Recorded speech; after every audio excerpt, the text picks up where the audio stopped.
এমন 3টি ইবাদত ধনীদের ক্ষেত্রে আর এমন 2টি ইবাদত গরিবদের ক্ষেত্রে তারা যদি পালন করতে পারে, আল্লাহ নবী বলছেন যে তার মা যেন তাকে এখনই যেন তাকে জন্ম দিল, বলেন সুবহানাল্লাহ। এরকম ভাবে সে পৃথিবী থেকেই নিষ্পাপ হয়ে যায়। তার মধ্যে একটা বিষয় নিয়ে আলোচনা করেছিলাম। 1 নম্বর বিষয়, আল্লাহ যেভাবে নির্দেশনা দিয়েছেন সেভাবে ওযু করবেন, সেইভাবে সালাত আদায় করবেন এবং আল্লাহর জন্যই নিজের অন্তরকে খালি রাখবেন, উজাড় করে রাখবেন। এক সালাত আদায় করার পর আপনাকে আরেক সালাতের জন্য আপনাকে অপেক্ষামান থাকতে হবে। সালাত তার বিকল্প কোনো কিছু নেই। আল্লাহ বলেন ইন্নাস সালাতা তানহা আনিল ফাহশাই ওয়াল মুনকার, নিশ্চয়ই এই সালাত, নিশ্চয়ই এই নামাজ মানুষকে যাবতীয় অশ্লীল পাপাচার থেকে মানুষকে দূরে রাখে, বলেন সুবহানাল্লাহ। 2 নম্বর পয়েন্ট, যতই বালা মুসিবত আসুক আপনি আমি আমরা কখনোই আল্লাহর পথ থেকে বিন্দু মাত্র বিচলিত হওয়ার অপশন নাই। নামাজে আপনি আসতে পারলেন না, কিন্তু আপনি কি করলেন?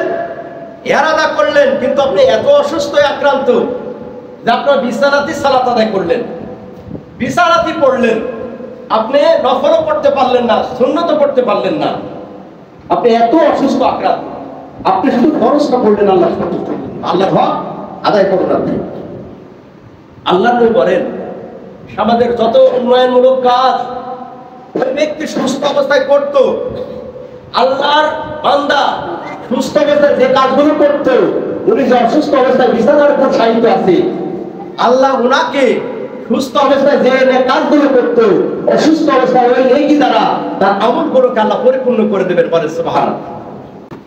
আপনি যদি সর্ব অবস্থায় বিপদ আপদে যদি আল্লাহকে যদি স্মরণ করতে পারেন, আল্লাহর উপর যদি তাওয়াক্কুল রাখতে পারেন, আল্লাহ আমার নসিবে তুমি যেটা দিয়েছো সেটাই এসেছে, আমার তকদিরে তুমি যেটা দিয়েছো সেটাই এসেছে।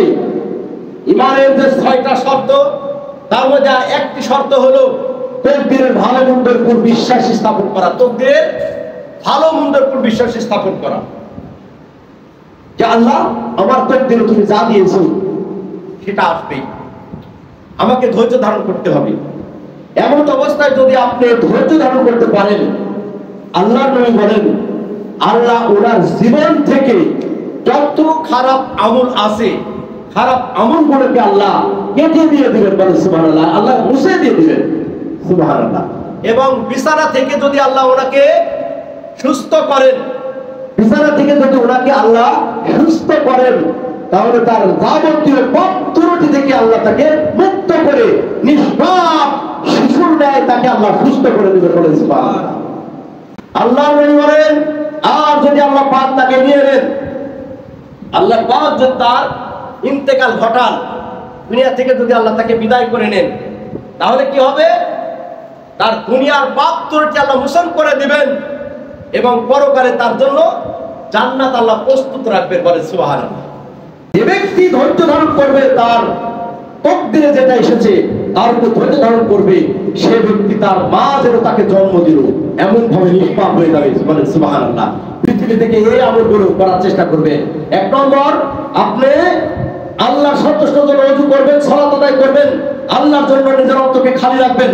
2 নম্বর, যত রকমের আপদ বিপদ রয়েছে আপনি ইসলামের উপর অটল থাকার চেষ্টা করবেন এবং আপদ বিপদে ধৈর্য ধারণ করবেন।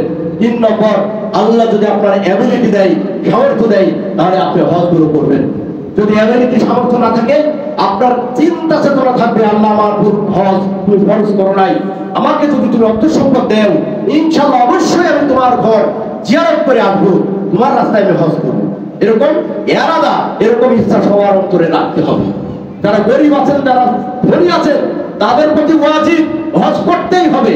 নামাজটা যেমন একটা মুসলমানের দায়িত্ব, হজটা অনুরূপ ধনীদের উপর দায়িত্ব। আমরা অধিকাংশ ভাই হজ করার অ্যাবিলিটি আছে, কিন্তু আমরা হজ করি না।